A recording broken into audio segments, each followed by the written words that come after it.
sorry, Jessica Helmet, KSAT 12. You spoke to this a little bit just now, but how have some of your current commitments addressed some of the needs that you have on your roster? Well, there's two ways to look at that. I mean, people say, well, you're 4-8. Well, yeah, we're 4-8. So as a kid, you're looking at that going, there must be an opportunity to play. We want to win, so there's a real chance to come in and play.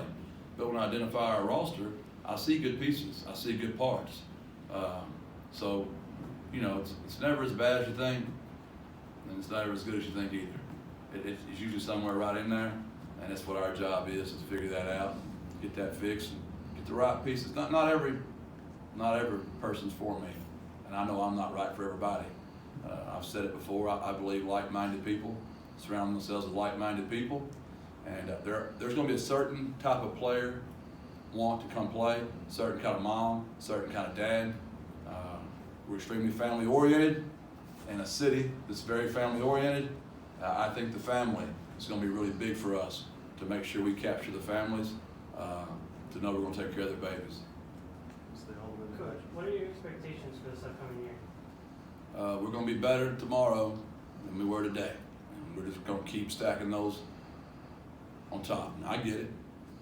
This thing's about winning and losing. I've never not understood that. I just have always believed, it's worked for me, that I think I'm talented enough that I can surround myself with great talent, that they can recruit great talent, that if we keep stacking great days on top of it, another one, on top of another one, beat them every day, have a great plan, eventually that thing's gonna swing. And it's like a snowball. When it gets rolling, when I got the job, we had a little flake. We're only 7 days in, folks, and we got momentum rolling. We're heading in the right spot. And unfortunately, it's only a snowball right now, and we could whack somebody with it pretty good, but we need to get that thing bigger, faster, and when it's done, it's going to be an avalanche. It's going to be a lot of fun around here. Coach, I know obviously it's been about the recruiting, when you hit the ground running, as you said, but how much of your time do you split, Coach, between that and then sitting down and actually watching film, if you will, of last year's team to identify what you got, number one, what you do have coming back, and then what you might need? How much of that have you kind of spent in between, going back and forth? Not near as much as I want, for sure. But I've hired, 9 great men that I trust a lot. They pull me in there to let me see what I really need to see. Mostly my watching video is in a hotel at about 2 in the morning when I'm about to get a 2-hour nap. And the service I can get, I'm on a huddle and I'm watching recruits.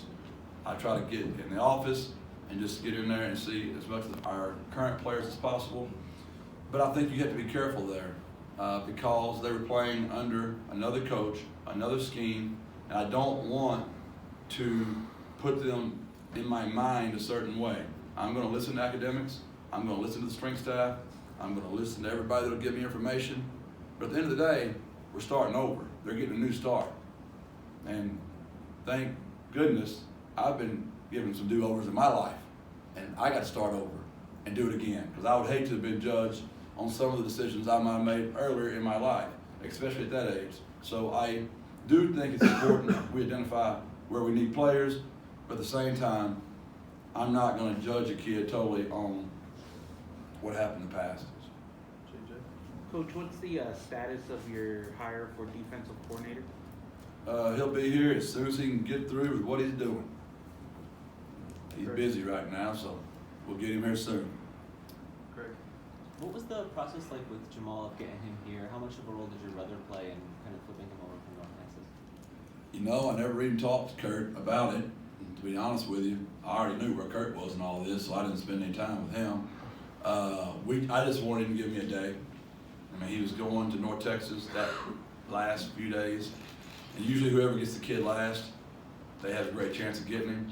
But I'd known Dwayne and Erica and Trina for a long time. I was the first kid to offer him 3 different schools. Everywhere I went, I just kept offering. So 4. He might be the only kid ever to get 4 offers from the same man at 4 different schools. But I think he's special, obviously. And it's not just what you see on video, it's just who he is. And he was here the day, had a great time at Top Golf, and we're not gonna bother kids. When they go on their official visits, we want them to have a great time. So we didn't call him, we just texted him, told him we loved him, we were praying for him. And you know, I was actually sitting with Dan Dishman. He was the 7th one that day. We were 6 for 6, and Dan was 7. And all of a sudden, Jamal FaceTimed me, and I thought, surely he's not gonna break my heart with a FaceTime. If he's gonna break my heart, it's gonna be by text or by a phone call. So I gambled, and because you know I didn't want Dan to see a kid not come, and Dan maybe follow. So it was Jamal, and he was just smiling ear to ear. He was so happy and so thrilled. And so Dan met Jamal, and Dan met Trina and Erica, and they were all just happy, and that's how it all went down. You know, loving a kid and being good to a kid's important, but when they know you can make them better, that's a powerful combination. That's won a lot of ball games for me in my life. Any more questions? Thank you, Coach. Thank y'all so much.